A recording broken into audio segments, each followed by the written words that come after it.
जय हिंद दोस्तों। Modern warfare में जो हमारा नौसेना है, नेवल वॉरफेयर है, उसका एक अहम रोल है। हमारे मैरीटाइम इंटरेस्ट हैं उनको प्रोटेक्ट करने में हमारी नेवी का बहुत अहम रोल है। और युद्ध के दौरान में जो हमारी सेना है और जो एयरफोर्स है, उसके अलावा वाटर्स के थ्रू अपने आप को डिफेंड करने का या एनिमी टारगेट्स के ऊपर अटैक करने का, क्योंकि भारत की एक लंबी सीमा जो है वो सागर, इंडियन ओशन और अरेबियन सी के से मिलती है। तो उस इनका हमारी नौसेना का बहुत एक अहम रोल है।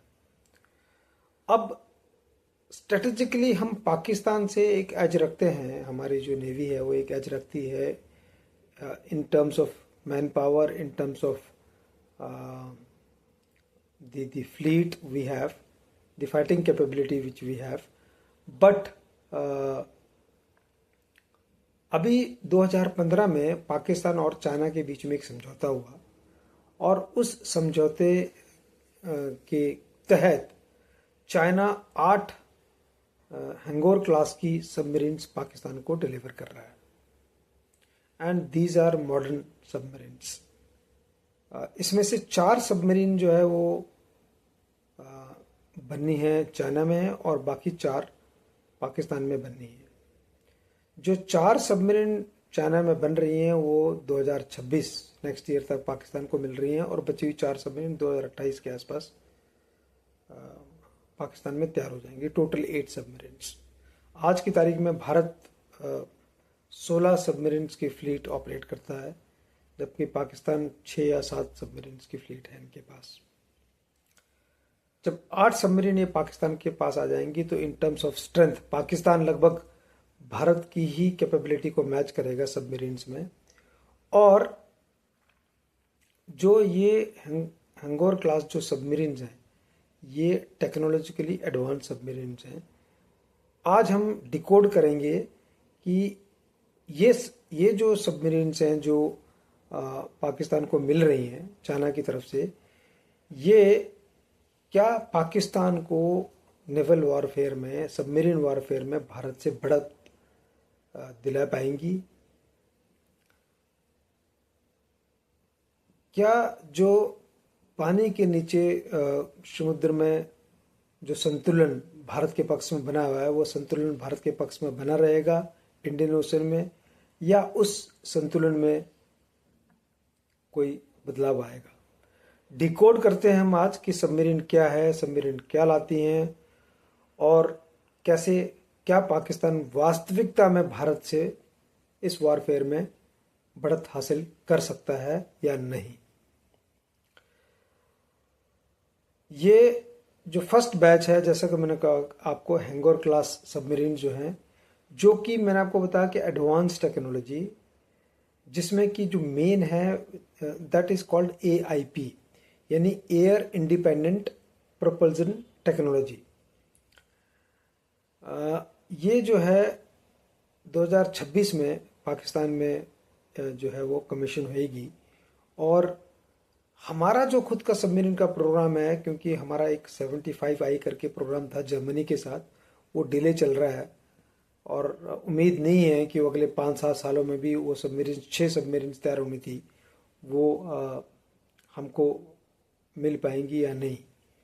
तो जब ये 8 सबमरीन अगले 3 सालों के अंदर, 3-4 सालों में पाकिस्तान में आते हैं, तो ये 8 के 8 सबमरीन पाकिस्तान की जो फ्लीट है उसको, जो आज की तारीख में पाकिस्तान सिर्फ एक कोस्टल डिफेंस फ्लीट ना होके एक जो है पावरफुल ऑफेंसिव शक्ति के रूप में पाकिस्तान की फ्लीट तैयार हो सकती है।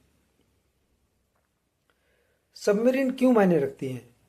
सबमरीन एक साइलेंट प्रीडेटर या शिकारी है, साइलेंट शिकारी है। और ये सिर्फ आक्रमण वाली बात नहीं है, ये एक नेवल वॉरफेयर में साइकोलॉजिकल एज भी देती है।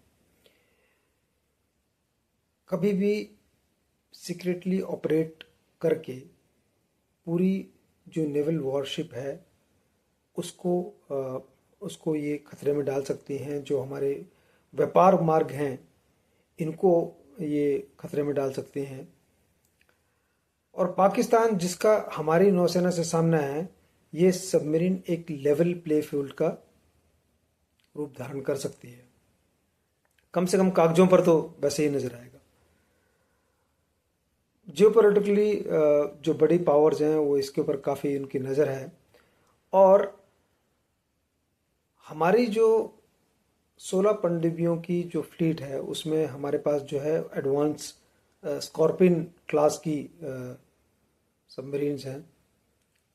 और उसके अलावा हमारे पास न्यूक्लियर पावर से चलने वाली न्यूक्लियर ऑपरेटेड सबमरीन्स हैं, जिसमें कि हमारा आईएनएस अरिहंत है, इस टाइप की सबमरीन्स हैं।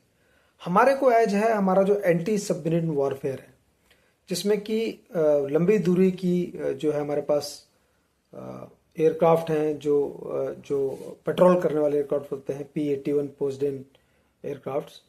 और उसके बाद सोनार सिस्टम होता है जो कि एक सबमरीन्स को डिटेक्ट करने में जो है वो हेल्प करता है। तो वो हमारी कैपेबिलिटीज अच्छी हैं, हमारे सेंसर्स वाली कैपेबिलिटी अच्छी हैं, हमारा जो ओवरऑल निगरानी करने का नेटवर्क है वो अच्छा है। तो वो हमारे को एक एज है।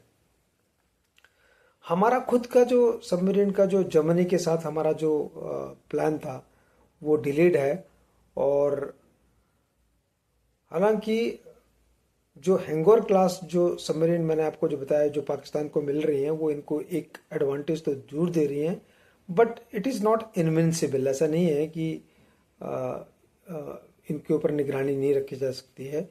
चाइना कभी भी जो खुद वो टेक्नोलॉजी इस्तेमाल करता है वो पाकिस्तान को नहीं देगा। तो उस टाइप की जो एडवांस्ड टेक्नोलॉजी जो खुद उनके पास है वो चाइना पाकिस्तान को प्रोवाइड नहीं कर रहा है, वो पुरानी थोड़ी टेक्नोलॉजी है।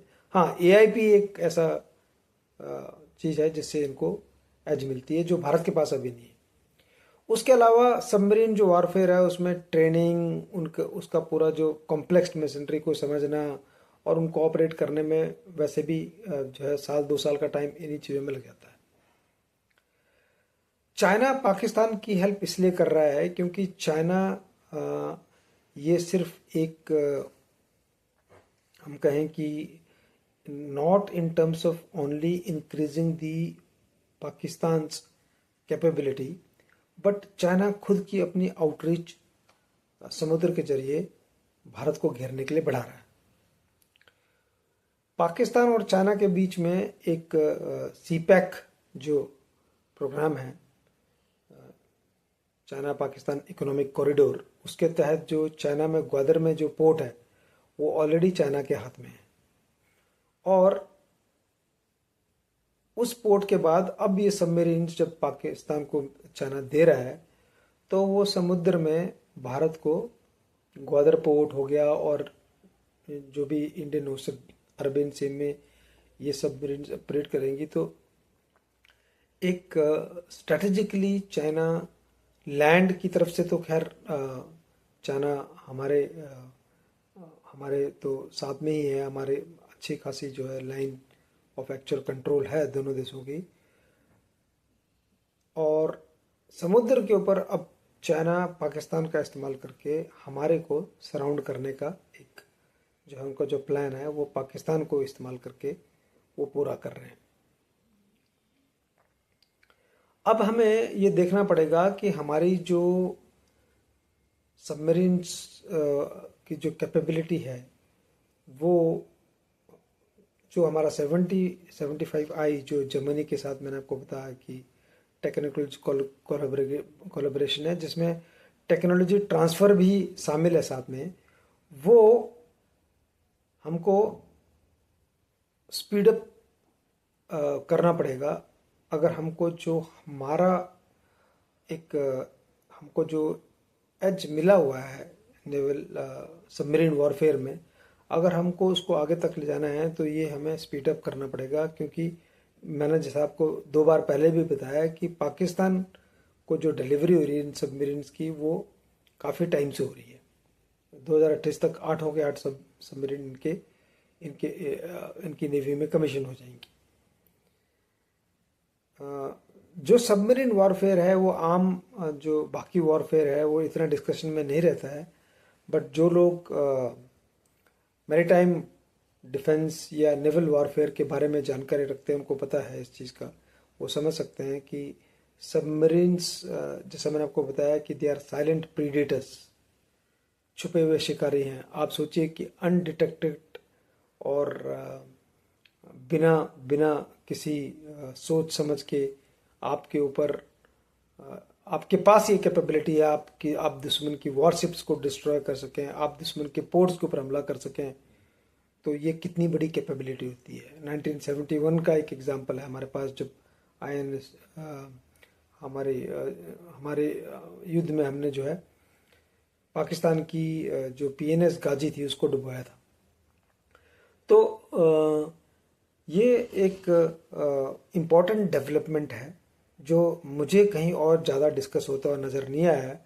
मैंने सोचा मैं इसको थोड़ा सा हाईलाइट करूं और इसको आपके सामने लेके आऊं, ताकि हमको ये थोड़ी सी अवेयरनेस हो इस चीज़ की कि एयरफोर्स में हम फाइटर जेट्स के ऊपर तो हमारी एक नज़र है और हम कोशिश कर रहे हैं कि जो पुरानी फ्लीट है उसको हम चेंज करके और हम नए एडवांस एयरक्राफ्ट्स फाइटर जेट्स को शामिल करें। पर जो नेवी में सबमरीन वॉरफेयर है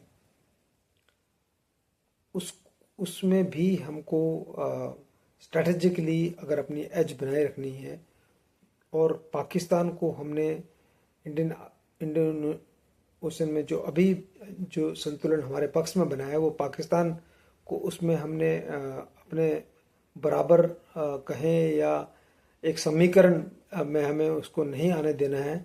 तो हमें अपना जो सबमरीन का जो हमारी फ्लीट है उसको ना सिर्फ उसमें एडिशंस की ज़रूरत है, बल्कि ज़रूरत यह है कि हम जो एडवांस AIP टेक्नोलॉजी वाले जो सबमरीन्स हैं इनको जल्दी से जल्दी अपनी फ्लीट में शामिल करें, ताकि जो हमारी सबमरीन और नेवल वॉरफेयर में जो पाकिस्तान के अगेंस्ट हमारी एज है वो बनी रहे और हम अपने ओशंस को डोमिनेट करते रहें। आपका बहुत बहुत आभार, धन्यवाद, जय हिंद।